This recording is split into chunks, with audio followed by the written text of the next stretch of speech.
Hello friend, हाय। आज मैं एक नया वीडियो आपके सामने लेके आया हूँ। काफ़ी लोगों ने मेरे को एक क्वेश्चन भी किया था कि नॉमिनी और उत्तराधिकारी में क्या फ़र्क है। नॉमिनी जो नॉमिनी होता है मोस्टली सेविंग अकाउंट में, एफडीआर में या शेयर में अपन मोस्टली सुनने में आता है। आप किसी भी बैंक में अकाउंट खोलने जाते हैं तो जब फॉर्म भरते हैं तो लास्ट में एक फॉर्म भरा जाता है नॉमिनेशन। एफडीआर में भी बोलते हैं कि आप नॉमिनी का नाम चूज़ कीजिए, या कोई शेयर लेने जाते हैं तो शेयर में भी होता है। तो नॉमिनी उस सेविंग के अमाउंट का, एफडीआर की अमाउंट का या शेयर का टोटल मालिक होता है? नहीं। नॉमिनी की डेफिनेशन में नॉमिनी एक तरह का ट्रस्टी माना गया। ट्रस्टी उस एक बंदे ने दूसरे बंदे को उस सेविंग, एफडीआर और शेयर में एक तरह का ट्रस्टी नियुक्त किया है। वो उसका उत्तराधिकारी नहीं है। लीगल वे में जो सेविंग का, एफडीआर का है, जो शेयर होल्डर होता है वो नॉमिनी के अकाउंट में जाता है या नॉमिनी के पास जाता है और नॉमिनी उसके लीगल हायर को वो बराबर के हिस्सों में शेयर देता है। सपोज मानो कि अगर नॉमिनी नहीं है तो क्या? जब नॉमिनी नहीं होता है तो बैंकों के पास में दो ऑप्शन रहते हैं। या तो वो पैसा कोई क्लेम नहीं करता है तो गवर्नमेंट के अकाउंट में ट्रांसफर हो जाता है, या फिर अगर कोई क्लेम करने जाता है तो उनको बोलता है तुम सक्सीजन सर्टिफिकेट लेके आओ। उसके लिए कोर्ट में जाके सक्सीजन सर्टिफिकेट एक्ट के अकॉर्डिंग आपको एक एप्लीकेशन फाइल करना पड़ता है। उस एप्लीकेशन में लीगल हायर का एक ऑर्डर पास होगा। उस सर्टिफिकेट लेके आपको बैंक में या इंश्योरेंस पॉलिसी में या शेयर में जाके देना पड़ता है। उसके अकॉर्डिंग आपको वो उसका अमाउंट या शेयर आपको आपके नाम से ट्रांसफर होते हैं। लेकिन कोई भी नॉमिनी उसका मालिक नहीं होता है, वो उसका ट्रस्टी होता है। ओनली फॉर ट्रस्टी, प्रॉपर्टी का मालिक भी नहीं माना जा सकता है। सुप्रीम कोर्ट का एक जजमेंट है सरबती देवी वर्सेस उषा देवी। उसमें भी क्लियर कट बोला गया है कि नॉमिनी एज ए ट्रस्टी वो उसको उसका मालिक नहीं माना गया है। एक दूसरा जजमेंट एक और है दिल्ली हाई कोर्ट का, उमा सहगल वर्सेस द्वारकादास सहगल। उस जजमेंट में भी क्लियर कट लिखा गया है कि नॉमिनी को एक तरह का ट्रस्टी है और लीगल हायर, अगर वो नॉमिनी अगर पेमेंट लीगल हायर को नहीं देता है तो लीगल हायर उसके ऊपर क्लेम कर सकते हैं और उससे अपना पैसा ले सकते हैं।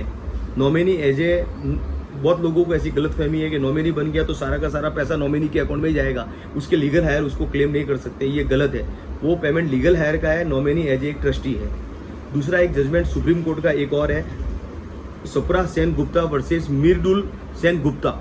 वो भी एक जजमेंट में क्लियर कट बोला गया है कि नॉमिनी एज ए ट्रस्टी है। वो नॉमिनी उसका ऑनर नहीं है। नॉमिनी उस पूरे पेमेंट को खुद हजम नहीं कर सकता है। उसको लीगल हायर को वो पेमेंट देना पड़ेगा। अगर किसी भी बैंकिंग में, सेविंग में, एफडीआर में अगर आपका नॉमिनी नहीं है तो आपको, अगर नॉमिनी नहीं है तो उसके लिए लीगल हायर उसको क्लेम कर सकते हैं। उसके लिए सक्सीजन सर्टिफिकेट बनाना बहुत कंपलसरी है। सेकंड, अगर किसी भी बैंक अकाउंट में अगर आपने नॉमिनी को चेंज करना है तो भी आप चेंज कर सकते हैं। उस नॉमिनी के लिए आपको एक फॉर्म भर के देना पड़ेगा और दूसरे को नॉमिनी आप कर सकते हैं। अगर आप किसी शेयर में एक से ज़्यादा नॉमिनी का नाम भी लिख सकते हैं, जैसे कि आपके पास में 5 टाइप के शेयर हैं तो उसमें आप 5 टाइप के शेयर में अलग अलग नॉमिनी को भी नियुक्त कर सकते हैं।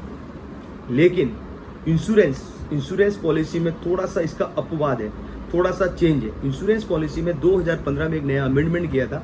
इंश्योरेंस पॉलिसी एक्ट की सेक्शन 39 की सब सेक्शन 7 में थोड़ा सा चेंजिंग किया है। उसमें नॉमिनी को ट्रस्टी नहीं माना है, उसमें उसको उसका लीगल हायर माना गया है। लेकिन फिर भी मोस्टली जब इंश्योरेंस पॉलिसी आप कराने जाते हैं तो उसमें लीगल हायर उसके फैमिली मेंबर को ही लेते हैं, उसके उत्तराधिकारी को ही लेते हैं, उसके लीगल हायर को ही लेते हैं। थर्ड पर्सन को वो नहीं लेते हैं। लेकिन अगर थर्ड पर्सन भी है तो वो नॉमिनी है तो वो इंश्योरेंस पॉलिसी का पूरा पेमेंट उसी को ही मिलेगा जो बंदा नॉमिनी है। थर्ड पर्सन उसको या उसके लीगल हायर उसको क्लेम नहीं कर सकते हैं। ये क्लियर कट लिखा गया है 39 सेक्शन सब सेक्शन 7 में क्लियर कट कर दिया गया है। सेविंग में, एफडी में, शेयर में नॉमिनी को ट्रस्टी माना गया है और उत्तराधिकारी, लीगल हायर उसको क्लेम कर सकते हैं। लेकिन इंश्योरेंस पॉलिसी में 2015 के अमेंडमेंट के बाद में उसको नॉमिनी को ही वो पेमेंट मिलता है और उस पेमेंट को उसके लीगल हायर क्लेम नहीं कर सकते हैं। ये छोटा सा वीडियो मैंने आज बनाया था।